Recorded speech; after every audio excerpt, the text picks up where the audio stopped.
یو واقع کې راځي و یو سړي خوب ولیدو، خوب یې ولیدلو، خوب کې ورته ویلی شو چې ته لاړ شه او پلانکي ځای کې د تیږې د لاندې 100 روپۍ دیناره پراته دي، دا راواله 10 روپۍ. دا سړی وایي ما په خوب کې ورته ویل چې برکت پکې شته وی، راته ویل چې نه. سهار یې ښځې له ویلې چې بېګا مې خوب لیدلی دی. ویل سړیه لاړ شه په منډه پیسې راواله، ته یې د برکت غم کې، موږ د لوږې نه مړ شو. ویل نه ښځې چې برکت پکې نه هغه 100 روپۍ زما په کار نه دي. دویمه شپه بیا خوب ولیدو چې ورشه هغه پیسې چې دي 50 دي راوایې خله. دا سړی وایي ما ورته ویلې چې برکت، ویل برکت مرکت پکې نشته صاحبه، پیسې دې راویله. ویل زما هغه پیسې نه دي په کار. سهار یې ښځې ویل چې خوب مې ولیده 50 شو. ویل ستا د لاسه به دا پیسې ورکېږي، خو لاړ شه دا 50 روپۍ خو راواله. ویل نیر عالم تر څو پورې چې الله پکې برکت نه اچولی. درېیمه شپه باندې خوب ولیدلو چې لاړ شه د پلانکۍ تیږې د لاندې 1 روپۍ د راواخله. وایي ما ورته ویل چې برکت، ویلې بلکل مکمل په دې 1 روپۍ کې به الله تا ته ډېر برکت واچوي. دا سړی ورغی ډېر خوشحاله شو. ښځې ته ویل 1 روپۍ ده. ویل د 100 نه د 1 ته راورسوله، په دې 1 وڅه کې. ویل نه ښځې د 1 کې الله رب العالمین خپل برکات نازل کړي دي.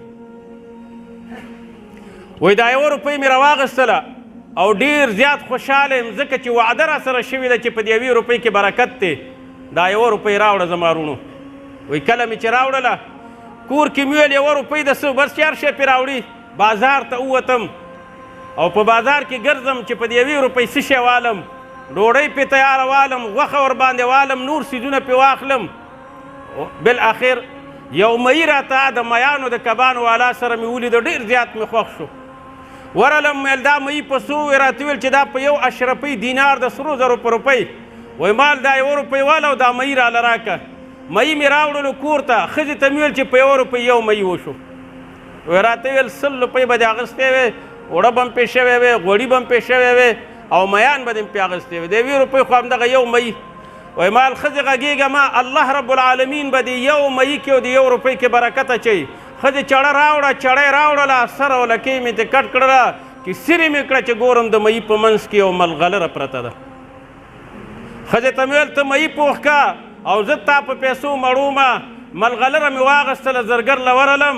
یو زرګر ته ویم په سویلې، ویل د دې وس زما نه رسېږي. ښکته بره راته ګوري سړی خیرن خچن دی او کاڼې او تیږه او غمې ډېر قیمتي راوړی.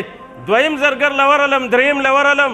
وایي ما ورته ویلې چې دا په څو اخلي. وایي راته ویلې چې د څو خبره خو نه ده، کاڼې ډېر قیمتي دی، خو چې ما سره څومره پیسې وي دا به درله درکړم، که دې خوښه وه ډېره ښه ده، کنې غمې دې واله بل چاله ویست. وایي مې راواچویل څادر خور که څادر مې خور که پیسې راته پکې راواچولې.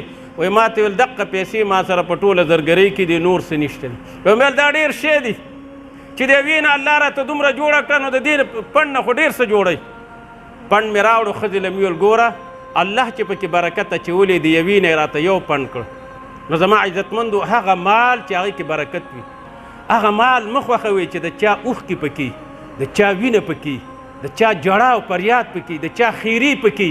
هغه مال مه خوښوئ، هغه مال خوښ کړئ چې د الله د طرفه پکې برکت. الله رب العالمین دې د حلال مال او د حلال رزق دروازې مونږ او تاسو ته خلاصې کړي.